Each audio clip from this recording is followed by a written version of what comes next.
Pot.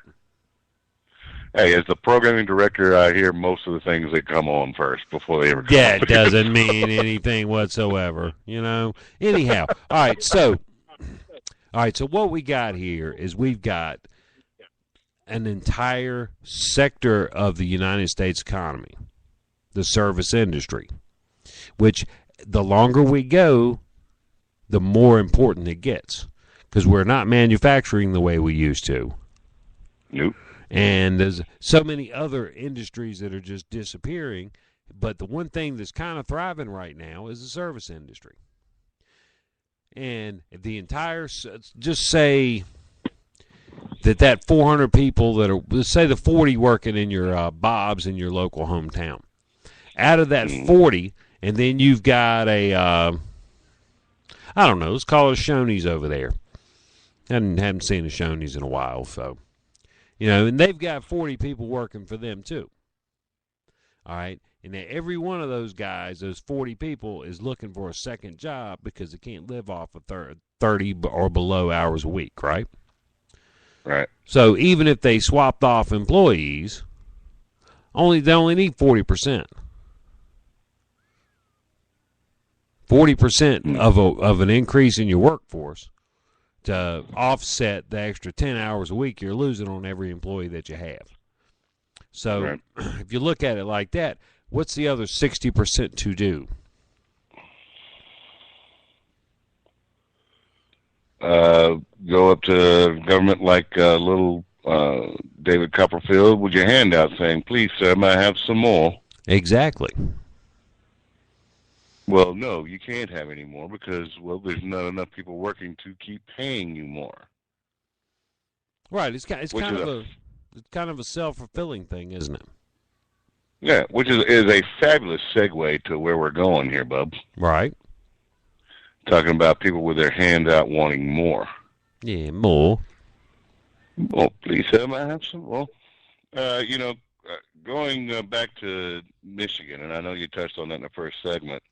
Sorry, I missed that one. I really wanted to be there for that one. But Councilwoman Joanne Watson from Detroit, on the Detroit City Council, this Tuesday, actually, was it last Tuesday? Yeah. Yeah, last Tuesday. She went on record saying that Mr. Obama owes Detroit. That's right. Obama owes Detroit because, the residents supported him. Let her do her own talking there, buddy. All right. Meanwhile, Councilwoman Joanne Watson has called on the White House to bail out the city of Detroit. She says she expects it after the re-election of President Barack Obama. After the election of Jimmy Carter,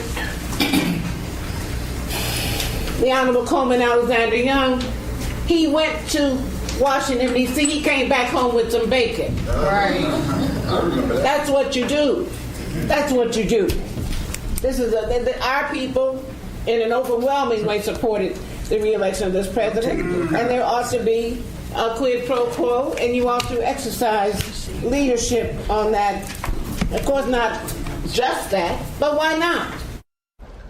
The federal government has bailed out cities before. In 1975, President Gerald Ford extended more than $2 billion in credit to New York City to help it avoid a financial collapse.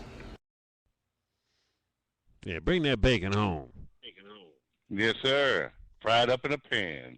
Oh, yeah. And never, ever let me forget I'm a man. What was that commercial? I don't remember. It was an old commercial. I can't even remember what it was for. Anjali, that was some kind of makeup or something. I can't remember. Right. Okay, so now that you yeah, it's crazy.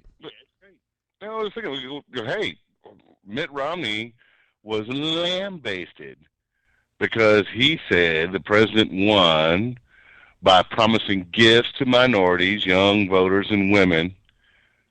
Remember? Mm-hmm. Quote here, it's a proven political strategy, which is give a bunch of money to a group, and guess what? They'll vote for you. Hey, there you go. Hell, Rush Limbaugh calls, Barack Obama Baraka Claus, stating that in a nation of children, Santa Claus wins because he's bringing gifts to all the girls and boys. Well, here we go. Miss Watson is well, she's looking for her goodies. Okay, we voted for you. Where is it? You know, the quid pro quo she talked about. Yeah. You know, I bet that if you had a little bit of cash and a little bit of time, you could probably buy over half of Milwaukee and half of Detroit. Well, not anymore. Well, they're going to have a right to work there now, so at least they won't have to hire union thugs. Yeah. I wonder how that's going to turn out, though. I mean, I talked about it there at the beginning, and I've never been kind to unions, so I don't know why I would start now. There's no reason to be. Right. But I just wonder how that's going to turn out because, you know, there was the statement made that there would be violence in the streets over this. Oh, no, there would be blood. There would be blood was the quote. If you want blood, you got it.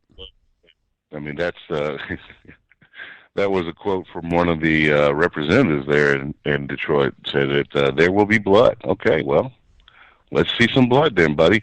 Well, we're already starting to see it today. A reporter was attacked by a union thug today out there during the protests. Right. Got punched in the face. I mean, try to beat the dude up. I mean, you know, this is nothing new. I mean, and so I heard some idiot on one of the news channels saying that this doesn't represent how unions behave. Well, my ass. Look, tell me one union. Let's go through history here and look at it. I mean, unions are swimming in blood. Swimming in blood. Hey, you don't believe me? Ask Jimmy Hoffa, if you can find him. Right. But unions aren't violent. No. My ass. People it's time to be in grown-up land here. You know, we live in apparently the island of misfit toys here because we're all looking for our Christmas presents and you know, especially this councilwoman Joanne Watson. You know, hey, she thinks Obama owes him, right? The Hispanic community thinks Obama owes him. You know, we got all these people waiting for their goodies. Hey, he doesn't have to worry about them now. He's already had their vote. So now he's got 4 years to do what to push his agenda through, and he doesn't have to worry about their vote anymore. He doesn't care. Right. So do I see Detroit getting bailed out? No, I really don't because, well, for one, there's no damn money for it. We'll just sell Detroit to Gary, Indiana. Not sure Gary would want it. I mean, you could pave the whole thing over or blast it out and make a nice park out of it or something. I don't know. You know, a lot of my father's in-laws are from the Flint and Detroit area, and right. Most of them have left. My father didn't go to Detroit to meet his current wife. They met in Tennessee, where her sister and brother-in-law were also living, because he came down with a Saturn plant. You know, so people are fleeing. I mean, what is it, the house in downtown Detroit for, what, $3,000 these days? Yeah, pretty much. Yep. So, you know, Joanne, you stand there with your hand out, honey, see how long it takes for it to get filled. If I've got anything to say about it, you'll be old and gray and have dusty palms. Yeah, doesn't she anyway? I mean, I kind of put them in that whole bucket with the Sandy victims up in New Jersey and New York. Hey, you voted for this shit. You deal with it. I don't mean to mince words. Let me tell you how I really feel. Okay. Hey, go screw yourself. You're not getting a dime. You people destroyed that city. You live in the ruins. Don't come down here squabbling for what we have going down here in the South, because we keep our taxes low. We try to keep people employed. We don't dig into their pockets every time they turn around. You people did that to yourselves. Now, as my father would say, you made your bed, now go lie in it. I don't give a damn. That's pretty wise. There you go. That's dad for you, bub. Yeah.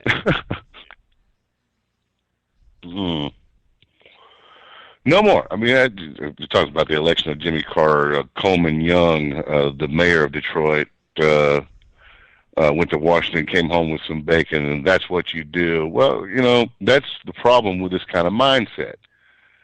We keep talking about our taxes and where are you going to get the money from? Where's the bacon coming from? Because the pig's dead. We've barbecued that fucker up, and we've already had pork chops and bacon, and now we're dealing with snout and ears. Potted meat over here. Huh? A little potted meat over here. Yeah, a little potted meat, man. Hey, if you're looking for any kind of pork coming from D.C. these days, it's going to be pickled pig's feet because that's about all that's left. Yeah. And you're going to have to make do with that because there's just nothing left. Especially when we go driving over this cliff on December 31st. Because let's be realistic, man. You and I both know that the only way an agreement gets reached is if Boehner and company fold. Now, that's more likely than not. Yeah. But the president's plan does nothing. It doesn't address any of the problems that we have.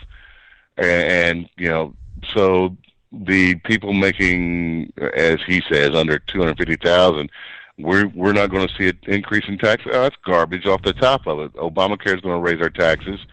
They already are, and there's nothing that can be done about it at this point. So yeah, this pig wants her bacon. Well, you know what, honey? Get out and earn some bacon because that's the only way you're going to get it. You want to bring people back to the state? They did a great job. They made a first step by getting the right to work. And the unions don't like it. I'm sure that it's a right to get lower wages. It's a right to be competitive. Now you either suck it up and do the work that you get paid to do. There's going to be no more of this showing up drunk, coming to work late, and having to go through hoops to fire your punk ass.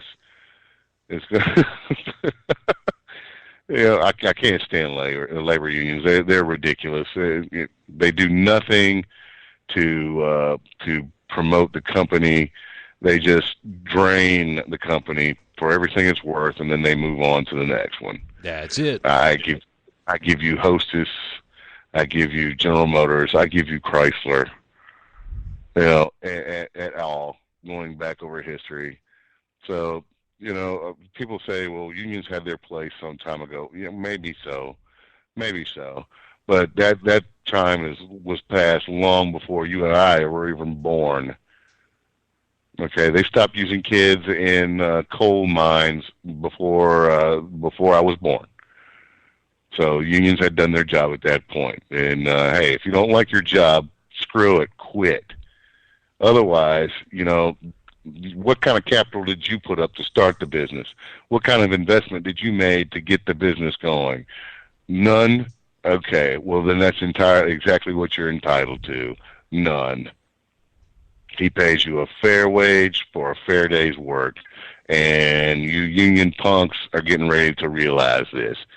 No more of this sweeping the friggin' factory floor for 3 hours a day on 8 hours a day wages, for something that a damn college degree pay anywhere else. Oh yeah, I'm glad that you got a nice paying job, but you want to know why your cars cost $30,000 is because you got to pay this high school dropout that sweeps the floor, $20 an hour for 3 hours of work with 8 hours of pay. So screw that, screw the unions, and screw Joanne Watson. Get the hell with all of you. All righty then. Well, with that, I'll take us on into the next break there. Thanks, buddy. Well, since you're screwing everybody, we'll be right back.